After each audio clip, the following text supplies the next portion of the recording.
Je dis souvent que l'emploi des personnes handicapées est une question laboratoire parce qu'en fait, elle souligne tous les dysfonctionnements que nous connaissons dans la société française en matière d'emploi.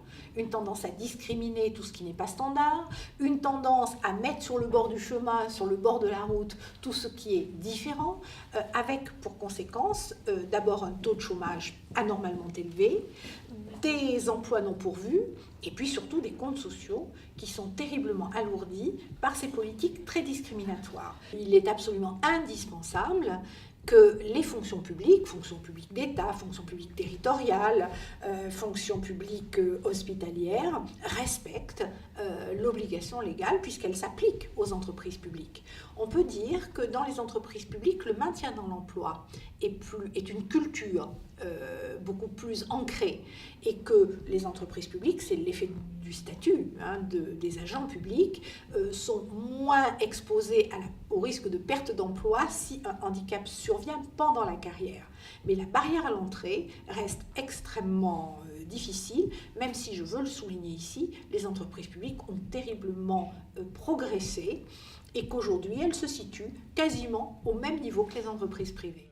On parle de contribution et pas de taxes, puisque les entreprises qui sont assujetties, donc les entreprises de 20 salariés et plus, contribuent à l'effort collectif en versant cette contribution qui est ensuite travaillée au niveau de la GFIP. Alors là, je parle de la GFIP.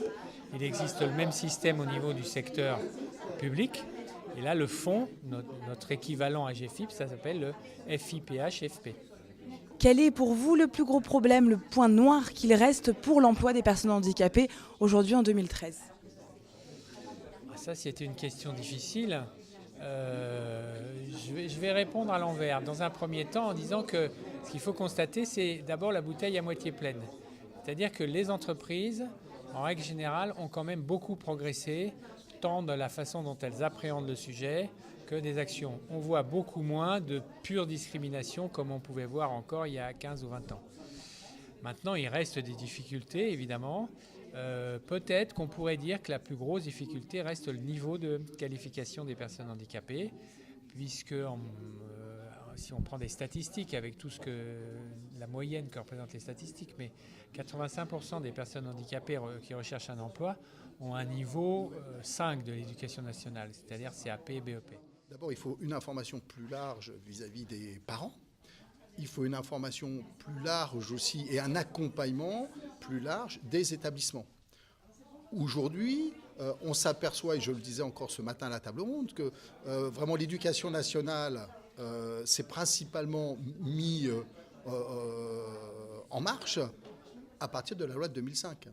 Les entreprises se sont mises en marche à partir de la loi de 1987. Donc il y a un décalage encore important.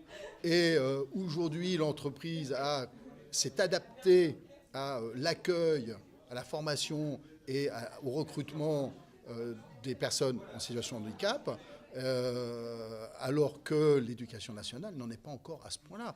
Aujourd'hui, on a encore je ne sais pas comment on les appelle, des maîtres des écoles ou des professeurs qui tiennent des propos qui seraient inadmissibles en entreprise. Quand vous avez un professeur qui dit « Ah non, mais je ne peux pas l'accueillir, vous comprenez bien, parce qu'il va ralentir toute la classe », on est quand même un petit peu limite, je trouve. Lorsque, dans certaines écoles là, de supérieurs, vous avez un professeur qui dit « Mais non, mais quand on est malvoyant, franchement, c'est débile, le marketing, ça ne va pas être possible », on a encore des progrès à faire. Quand vous avez un professeur qui dit « Ah non, mais là, ce jeune aveugle qui utilise une plage braille, ça fait du bruit pendant mon cours », on a encore des progrès à faire. Donc, c'est aussi ici où il faut œuvrer, donc tant auprès des jeunes et de leurs familles, pour leur dire que quand même, c'est possible, même si c'est encore parfois le parcours du combattant, et ça peut user des familles, et ça peut user des jeunes. Donc, leur dire que c'est possible, mais aussi intervenir auprès des établissements pour qu'ils répondent à ce courant de droit commun, à ce courant de mainstream, et qu'on ait demain une école réellement inclusive.